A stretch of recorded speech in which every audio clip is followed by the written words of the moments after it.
नमस्कार, स्वागत है आपका स्वराज राजस्थान में, जहां हर शाम 7:30 बजे मैं लेकर हाजिर होती हूं आपके लिए राजस्थान की बड़ी तस्वीर। अगले आधे घंटे तक राजस्थान के हर शहर, गांव और कस्बों से लाने की कोशिश करूंगी आपके बीच वो हर खबर जो आपसे जुड़ी हुई है।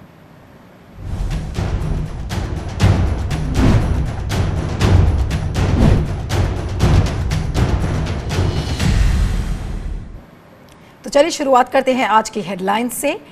राजस्थान में आज से मॉडिफाइड लॉकडाउन, सरकार ने कई सेक्टर्स में दी छूट, लेकिन सोशल डिस्टेंसिंग को बताया जरूरी। कोटा अब बना पॉलिटिकल हॉटस्पॉट, एमपी सरकार भी भेजेगी बसें। बघेल ने भी माना बच्चों को वापस लाने के दावे तो हैं। राज्य में कम नहीं हो रहे इन्फेक्शन के मामले, आज 57 मामले आए सामने। अकेले जयपुर से ही हैं 43 केसेस।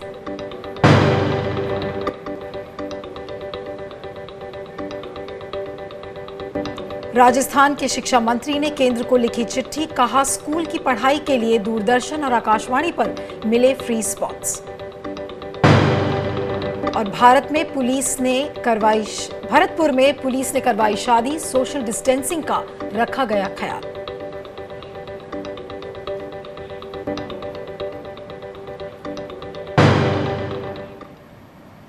तो शुरुआत करते हैं हमारी आज की पहली खबर से। बिहार के बाद अब मध्य प्रदेश की सरकार ने भी कोटा में फंसे छात्रों को बाहर निकालने का फैसला किया है।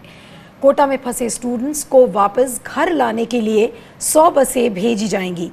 एक बस में 6 से 8 स्टूडेंट्स होंगे। इसके साथ ही छत्तीसगढ़ के सीएम भूपेश बघेल ने भी कहा है कि उन पर भी अपने छात्रों को निकालने का दबाव है। इकोनॉमिक टाइम्स को दिए एक इंटरव्यू में उन्होंने कहा है कि कोटा में छत्तीसगढ़ के कम से कम 1000 स्टूडेंट्स हैं जिन्हें वापस लाने का दबाव बढ़ गया है।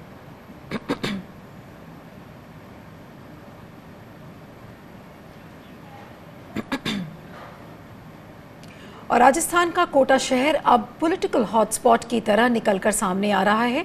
2 दिन पहले जब कोटा से यूपी के छात्रों को वापस लाया गया था तो उस वक्त नीतीश कुमार ने ऐतराज जताया था।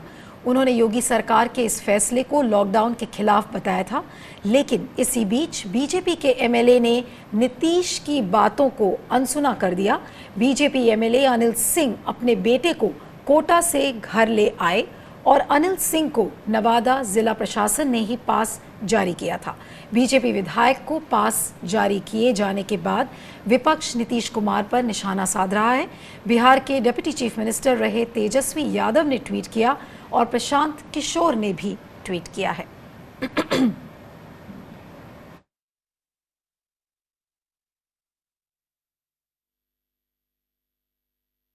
नियम तो सभी के लिए बराबर होना चाहिए, चाहे विधायक हो या आम पब्लिक के, सभी के बच्चे बच्चे होते हैं। सर हम तो कहेंगे कि एक के लिए नियम बना, सभी के लिए बनना चाहिए, वरना किसी के लिए नहीं होना चाहिए। जो जहाँ है वहीं रहे। ये बच्चे खुद फंसे हुए हैं, आने का कोई व्यवस्था नहीं है, खाने की उसको तकलीफ हो रही है, क्या कर सकते हैं। सरकार का नियम ऐसा है, कुछ कर नहीं सकते हैं। लेकिन इसी बीच सरकारी दल के विधायक जो हैं वो ले आते हैं अपनी पास बनवा के। हाँ, तो ये पावर का है, पावर का देन है ना, उनके पास पावर है इसलिए वो कर सकते हैं, नॉर्मल आदमी नहीं कुछ कर सकते। पब्लिक के परेशानी किया जाता है और बड़े बड़े लोग के सुविधा दिया जाता है, ये तो गलत है, ये तो हम लोग विरोध करते हैं। सरकार के कोई भी आदमी जो नुमाइंदा उसको लाने जाते हैं, इसका मतलब अब जो सरकारी मशीनरी का दुरुपयोग कर रहे हैं। और हमारे साथ इस खबर पर बात करने के लिए जुड़ रहे हैं पटना से नवेंदु और जयपुर से संजय बोहरा। नवेंदु, आपके पास मैं आऊंगी इस खबर को लेकर कि किस तरीके का भेदभाव दिख रहा है, क्योंकि इस पर राजनीति अब काफ़ी हो रही है और लोगों को भी बहुत ऐतराज़ है कि आपने एमएलए को कर्फ्यू का पास दे दिया, उसको ले जाने की परमिशन दे दी, लेकिन स्टूडेंट्स नहीं आ पा रहे हैं। जी नीलू, बिल्कुल। देखिए, राजनीति तो अपनी जगह पर है और राजनीति अब हो रही है, लेकिन इसीलिए ज़रूरी है कि ये जाना जाए कि लोगों की क्या राय बन रही है। तो जो बिहार के या फिर पटना के लोग हैं, उनकी जो राय खुलकर सामने आई, वो भी राय ये है कि ऐसा नहीं होना चाहिए। ये डबल स्टैंडर्ड अप्रोच नहीं होना चाहिए, ये जो है सेलेक्टिव अप्रोच नहीं होना चाहिए। सरकार ने अगर ये नियम बना दिया कि जो जहाँ है वही रहेगा, तो फिर सरकार ही के लोग अगर उसे तोड़ेंगे तो ये गलत है। और ऐसे में फिर तभी बात आती है कि जहाँ पावर है, जहाँ सत्ता है, तो फिर उनके लिए सारी छूट है, उनके लिए सारी सुविधाएं हैं, लेकिन परेशान और मारे जाते हैं अंत में मजदूर, और वो प्रवासी मजदूर, या फिर वे लोग जिनके पास पावर नहीं है, सत्ता का हनक नहीं है। तो इस लिहाज से ये एक जो सवाल है जिसमें बिहार सरकार घिर गई है कहें तो इस कटघरे में, और जो बीजेपी के विधायक हैं वो अलबत्ता अब ये बता रहे हैं कि आप भी इस फॉर्म के अनुसार आवेदन कीजिए, कैसे आवेदन कीजिए, ये भी वो बता रहे हैं। तो एक तरह से कहा जाए कि कितना बड़ा गुनाह किया है ये इसका एहसास नहीं है, बल्कि उसे वाजिब ठहराने में भी लगे हुए हैं लोग। लेकिन पटना की जनता का राय बिल्कुल जुदा है, और वो राय ये है कि ये जो हुआ है गलत है, और अगर हो तो सबको फिर बुलाया जाए, कोटा से बाकी बच्चों को भी लाया जाए। बिल्कुल जी नहीं। संजय, आपके पास आऊंगी कि जिस तरह से भेदभाव देखा जा रहा है कि स्टूडेंट्स को लाने की जहां तक कोशिश है उसको लेकर सरकारें बहुत तत्पर हैं, चाहे वो भूपेश बाघेल की सरकार हो या फिर उत्तर प्रदेश की सरकार। हमने देखी कि स्टूडेंट्स को लाने में कोई ढिलाई नज़र नहीं आ रही है। लेकिन जो मजदूरों का मामला है वहां पर देखा गया कि मजदूर बेचारे सड़क पर कई किलोमीटर्स तक चले, उनके पास न खाने को था न पीने को, लेकिन सरकारों ने सुध नहीं लिया। तो ये कैसा भेदभाव है, और स्टूडेंट्स को लेकर इतनी सक्रियता आपको क्यों लगता है कि सरकारों में है, खासकर राज्य सरकारों में? नीलू, इसके लिए आपको ये जानना होगा कि कोटा में जो पढ़ने आते हैं वो कौन लोग आते हैं। वो अफसरों के बच्चे होते हैं, वो नेताओं के बच्चे होते हैं, वो पैसे वालों के बच्चे होते हैं। क्योंकि वहाँ पे जो फीस है एक सत्र की, वो आप मान के चलिए कि 2 से 3 लाख रुपए है, और वहाँ पे रहने खाने का खर्चा मिला करके एक छात्र का कम से कम 6-7 लाख रुपया होता है। तो इतना पैसा कौन दे सकता है? वही जिसके पास पैसा है, जो ताकत, जो या तो सत्ता में है या जिसके पास पैसा है, बिजनेसमैन होगा या बड़ा अफसर होगा। तो वो लोग सिस्टम को चलाते हैं। तो जो लोग सिस्टम को चलाते हैं वो उस नियम कायदे अपने हिसाब से मोड़ लिया करते हैं। लेकिन प्रवासी या ये जो मजदूर जो हैं, उनके लिए जो व्यवस्था करनी होती है, एक तो इतने संसाधन किसी राज्य सरकार के पास नहीं है। मैं इस मामले में बिहार, बाकी जैसे राज्यों ने तो किया है, मैं आप छात्रों की भी अगर बात लें तो मैं समझता हूं कि नीतीश इसलिए हिचकिचा रहे थे कि मजदूरों की तो बात छोड़िए, वो तो लाखों की संख्या में थे, और इतने मजदूरों को बिहार में उनको संभालना, उनके लिए खाने पीने की व्यवस्था करना नीतीश के लिए भारी पड़ता। लेकिन ये जो छात्र हैं, जो हजारों की संख्या में 4-5 हजार जो बताए जा रहे हैं, इनके लिए बसों की व्यवस्था करना भी मेरे ख्याल से बिहार सरकार के लिए संभव नहीं होगा, जो कि दूसरे राज्यों में कम से कम इतनी व्यवस्था है। यही वजह है कि नीतीश हिचकिचा रहे हैं कि ना वो प्रवासी मजदूरों के लिए व्यवस्था कर पाए, ना उनके पास इतने संसाधन है कि ये वो 4-5 हजार छात्रों को ले जाएं। तो एक सवाल तो ये है। आपको 2 सेकंड के लिए, संजय 2 सेकंड के लिए आपको रोकूंगी और केरला की बात करूंगी कि जिस तरह से पिनाराई विजयन बिल्कुल तत्परता से, और वहां पे भी इलेक्शंस हैं अगले साल, और जिस तरह से वो चीज़ों को वहां पर डील कर रहे हैं, तो मेरा आपसे सवाल ये है कि क्या जब हम नीतीश कुमार के संदर्भ में जब हम ये बातें करते हैं, तो नीतीश कुमार के लिए क्या ये एक बड़ा पॉलिटिकल रिस्क नहीं है इस इंसिडेंट से? मुझे नहीं लगता कि कोई रिस्क है। कारण इसका यह है कि नीतीश ने जब फैसला किया था कि वो बीजेपी के साथ जाएंगे, तब से अगर आप उनको देखें तो वो बीजेपी पे पूरी तरह निर्भर हैं, और वो मान के चलते हैं कि बीजेपी की जो कम्युनल पॉलिटिक्स है उसके साथ लगे वो भी एक बीजेपी का हिंदुत्व का वोट, और साथ में वो अपने जो थोड़ा बहुत जितना भी छोटा वोट बैंक है, कुर्मी वोट बैंक, या कुछ थोड़े बहुत मुसलमान इनके साथ आया करते थे, अब तो शायद ना आए, और या कुछ लोग जो फ्रिंज पे जो होते हैं, कुछ कम्युनिटीज वगैरह, उनको लेकर के चला लेंगे। तो नीतीश से कम से कम मुझे लगता है, बाकी नवेंदु बता सकते हैं, पर मुझे लगता है कि नीतीश ने ये मान लिया है, समझ लिया है कि वो बीजेपी के सहारे ही अपनी वैतरणी इस बार पार करेंगे। लेकिन नवेंदु, आप हमारे साथ बने हुए हैं, आपसे जो मेरा सवाल ये है कि ये जो एमएलए हैं अनिल सिंह, क्या इनके खिलाफ कोई एक्शन लिया जाएगा या उन्हें तलब किया जाएगा? क्या इसकी कोई पॉसिबिलिटी आपको नजर आ रही है कि नीतीश कुमार उन्हें बुलाएंगे और कम से कम ये बोलेंगे कि भाई ये तुमने क्यों किया? क्या इसकी पॉसिबिलिटी कोई है सामने? जी नीलू, इसकी पॉसिबिलिटी तो नहीं दिखाई दे रही है, और अभी तक जो संकेत मिले हैं उस संकेत के मुताबिक बीजेपी के एमएलए को किसी तरह से तलब करने की बात नहीं आई है। जो संकेत मिले हैं वो ये हैं कि जो पास बनाकर दिया जिस विशेष अधिकारी ने नवादा में, उस विशेष पदाधिकारी से शो कॉज किया जाए, अगर दंडित करना हो तो उसको किया जाए। विधायक को कहीं से भी बकस देने की ही बात है, तो ये संकेत नहीं है। तो फिर यहाँ वही बात हो गई कि अगर नीतीश कुमार अगर बीजेपी के उस विधायक अनिल सिंह को, जो हिसुआ के विधायक हैं, अगर उनको कहीं ना कहीं से तलब करते हैं तो बात फिर ये गठबंधन दलों की आती है। वैसे एक बात बता दें नीलू की अक्सर जो है नीतीश कुमार बीजेपी को लेकर के मुश्किल में फंस जाया करते हैं, लेकिन फिर भी बीजेपी के साथ वो रहते हैं। दूसरी बात ये है कि देखिए नीतीश कुमार ने जो प्रवासी मजदूरों के मामले में या फिर छात्रों को कोटा से लाने के मामले में जो एक स्टैंड लिया, तो नीतीश की खास बात यही है कि वो एक ऑर्गेनाइज्ड लीडर अपने को समझते हैं, कहते हैं, और जो बोल दिया सो बोल दिया, उससे पीछे नहीं हटेंगे। तो ये हमेशा वो करते रहे। बाकी जो है कि लोक निंदा चाहे जितनी भी हो, तो उनकी अपनी एक समझ है, उस समझ के हिसाब से राजनीति भी करते हैं। उसी समझ के हिसाब से बिहार में कोरोना का जो आपदा प्रबंधन है वो भी नीतीश कर रहे हैं। और उनका ये कहना है, आज भी ब्रीफिंग हुई है, आज भी समीक्षा बैठक हुई है, उसमें नीतीश कुमार ने कहा है कि जो प्रवासी मजदूर जहां तहां रोके गए हैं उनके लिए विभिन्न आपदा राहत केंद्र चलाए जा रहे हैं। जो राहत केंद्र 9 राज्यों के 12 शहरों में चल रहे हैं, तो उनकी संख्या जो है 50 थी, अब 50 से बढ़ाकर उसे 150 कर दिया गया। तो उनका इस बात में यकीन है कि हम राहत केंद्र बढ़ा देंगे लेकिन लोगों को वापस नहीं लाएंगे। लेकिन अगर उनकी सरकार के ही लोग, उनके ही विधायक अगर लोगों को लेकर आ रहे हैं तो ये उनके निर्णय पर ही बड़ा सवाल है। और एक खबर जो आ रही है वो ये भी कि विधायक अनिल सिंह न सिर्फ अपनी बच्ची को ले आए बल्कि उसके दोस्तों को भी उस गाड़ी पर बिठा कर लाए। बिल्कुल, आज सबसे बड़ा सवाल ये है कि नीतीश कुमार जो अपने आप को सुशासन बाबू कहते हैं, अपनी गवर्नेंस के लिए जाने जाते हैं, आज उन्हीं की सरकार में बैठे हुए एमएलएज किस तरह से नियमों की धज्जियां उड़ा रहे हैं, ये इसका सीधा साधा एग्जाम्पल है। आपका संजय बोरा और निवेंदु, आपका बहुत बहुत शुक्रिया। और अब चलते हैं अगली खबर की ओर। राजस्थान के शिक्षा राज्य मंत्री गोविंद सिंह डोटासरा ने केंद्रीय मंत्री प्रकाश जावड़ेकर को एक चिट्ठी लिखी है।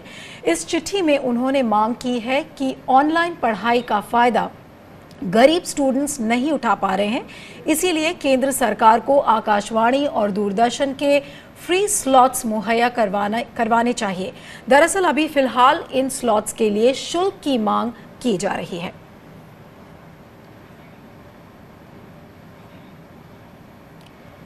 तो आज इन सारे स्टूडेंट्स जो एक ऑनलाइन टीचिंग की मांग कर रहे हैं, गांव में देखा जा रहा है कि किस तरह से जहां पर इंटरनेट की सुविधा नहीं है, जिनके पास स्मार्टफोन्स नहीं है, तो वहां पर ये सवाल खड़े किए जा रहे हैं कि वहां के स्टूडेंट्स को ऑनलाइन टीचिंग कैसे करवाई जाए। तो एक इम्पॉर्टेंट पहल की है और राजस्थान के शिक्षा मंत्री गोविंद सिंह डोटासरा हमारे साथ स्वराज राजस्थान में जुड़ रहे हैं। गोविंद सिंह जी, आपका बहुत बहुत स्वागत है स्वराज राजस्थान में।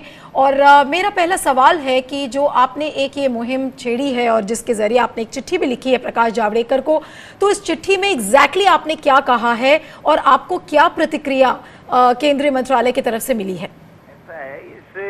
महामारी के चलते हुए जो बच्चे स्कूल नहीं आ पा रहे हैं, उनकी पढ़ाई बाधित हो रही है, तो हम लोगों ने हमारे राजस्थान सरकार ने जो स्मार्ट करके एक प्रोजेक्ट लॉन्च किया, जिससे व्हाट्सएप के माध्यम से हम लोग बच्चों को पढ़ा रहे हैं। इसके साथ साथ हमने रेडियो और दूरदर्शन से ये कहा कि आप हमें समय प्रदान करें, जिसका उद्देश्य ही हमेशा से एक ही होता था कि दूर दराज में गांव में बैठा व्यक्ति रेडियो या दूरदर्शन जो सबके पास में होता है, सरकारी चैनल है, तो उसके माध्यम से उनको सूचनाएं और न्यूज मिलती थी, तो उनके माध्यम से हम बच्चों को पढ़ा सकें।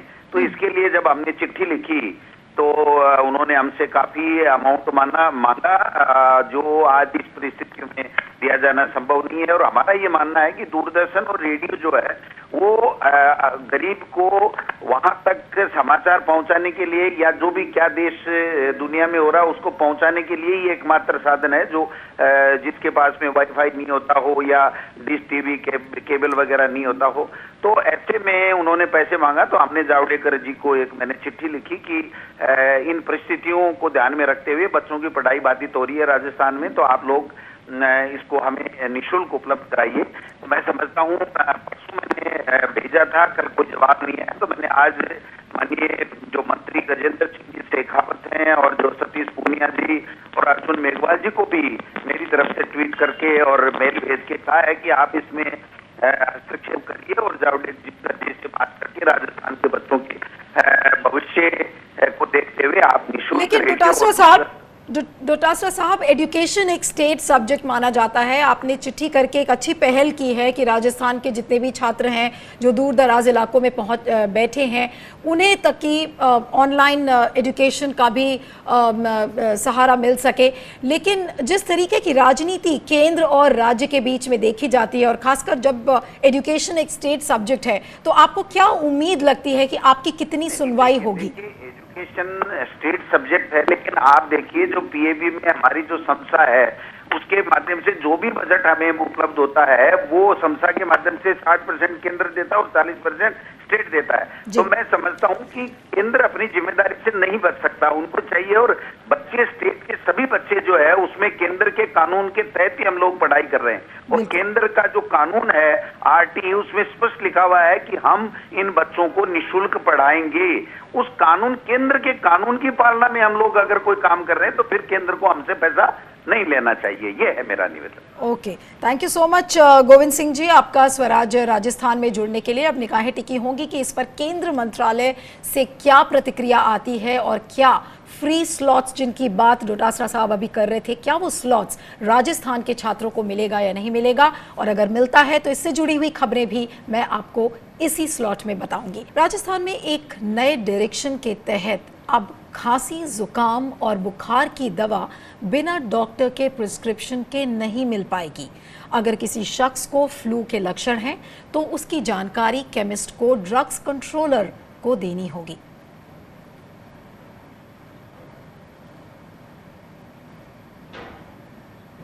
और राजस्थान में कोरोना के केस थमने का नाम नहीं ले रहे हैं। दोपहर 2 बजे तक राजस्थान में 2 कोरोना पॉजिटिव की मौत हो गई।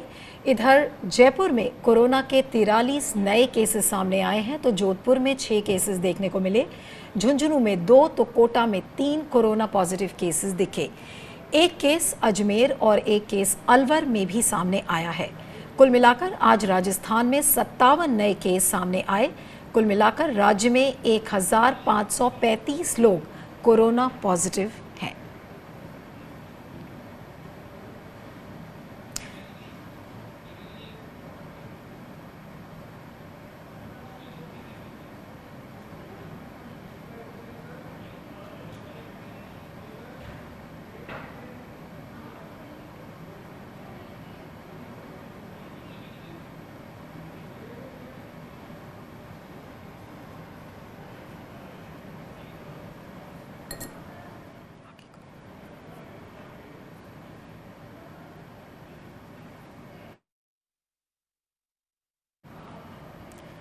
आइए सुनते हैं कि मुख्यमंत्री अशोक गहलोत ने इस पर क्या कहा है।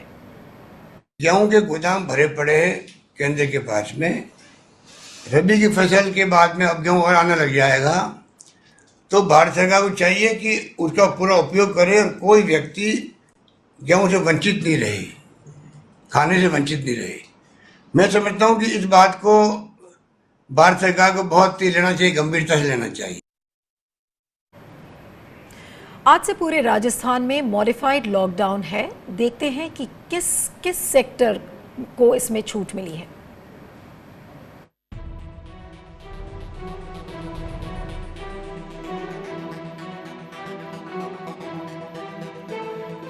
राजस्थान में सोमवार से मॉडिफाइड लॉकडाउन शुरू हो गया है और आज से इसे लेकर कई तरह की छूट शुरू भी हो गई हैं। लेकिन शुरुआत से मॉडिफाइड लॉकडाउन की वकालत करने वाले सीएम अशोक गहलोत बार बार इस बात पर भी जोर दे रहे हैं कि सोशल डिस्टेंसिंग और सावधानी अभी भी बेहद अहम है। सरकार ने इस दौरान नियमों में कुछ ढील दी है। इस दौरान आवाजाही में गाइडलाइंस के मुताबिक छूट रहेगी, लेकिन जरूरी सेवाओं से बाहर आने वाली दुकानें और धार्मिक स्थल पहले की ही तरह बंद रहेंगे। गाँव में फैक्ट्रियों का काम शुरू हो सकेगा, लेकिन ऐसे उद्योगों को शहरी इलाकों में सीमित छूट दी गई है। किराना स्टोर, फल, सब्जी, दूध, अंडे, चिकन, कृषि, पशु आहार, कृषि संबंधी सामान की दुकानों को छूट मिली है। मरम्मत की दुकान, हाईवे, रिपेयरिंग की दुकान और स्पेयर पार्ट की दुकानों को छूट मिली है। रेस्टोरेंट और होटलों को सिर्फ होम डिलीवरी की सुविधा दी जाएगी। हाईवे पर ढाबों को अनुमति दी गई है। Electrician, plumber, motor mechanic, carpenter, मोची, धोबी को भी छूट दी गई है। मशीन, स्पेयर पार्ट्स, खाद बीज और कीटनाशक निर्माता को भी इस मॉडिफाइड लॉकडाउन में छूट है। पैकेजिंग सामान बनाने वाली यूनिट्स, खादी एवं कुटीर उद्योग को भी अनुमति दी गई है। ईंट भट्टा, कोल्ड स्टोरेज और भंडार गृह, गौशाला, चारा उत्पादन इकाइयों को भी छूट दी गई है। साथ ही माल लोडिंग के काम करने वाले सभी तरह के वाहनों को अनुमति दी गई है। शिशु, दिव्यांग, वरिष्ठ नागरिक और महिलाओं के लिए आश्रय गृहों में पहले की तरह काम चलता रहेगा।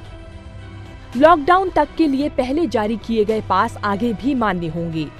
हालांकि सरकार ने आदेश दिए हैं कि हॉटस्पॉट, कंटेनमेंट जोन, क्लस्टर्स और कर्फ्यू वाले इलाकों में आवाजाही के लिए इन पास व अनुमति पत्र की छूट लागू नहीं होगी।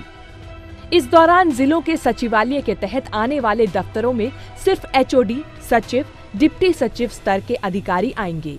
उनका निजी स्टाफ आएगा। इसके अलावा पहले 1/3 कर्मचारियों को भी बुलाने का विचार किया गया था। भरतपुर राज परिवार ने कोरोना के वक्त सरकार की मदद के लिए हाथ बढ़ाए हैं। राज परिवार ने अपने महल परिसर के हिस्से को क्वारंटीन बनाए जाने के लिए पेशकश की है। पैलेस की ओर से कलेक्टर को लिखी चिट्ठी के जरिए ये पेशकश की गई है।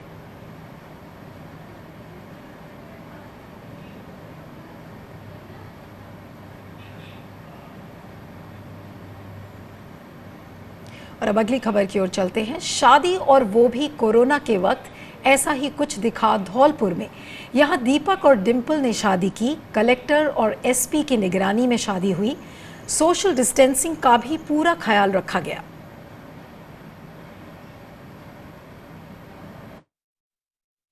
कोरोना जैसी वैश्विक महामारी की वजह से जिस तरीके से शादी संपन्न होनी थी उस तरीके से शादी संपन्न ना होकर के जिला कलेक्टर धौलपुर द्वारा एवं जिला कलेक्टर भरतपुर द्वारा दोनों तरफ से 5 आदमियों की परमिशन लेकर के और शादी को संपन्न कराया गया। हमारी शादी 16 अप्रैल को पहले से ही फिक्स थी। हमने 5 आदमियों की परमिशन लेकर ये शादी को संपन्न किया और सोशल डिस्टेंस का पालन किया और सरकार के तहत जो भी कानून बनाए गए थे हमने उनका पालन किया।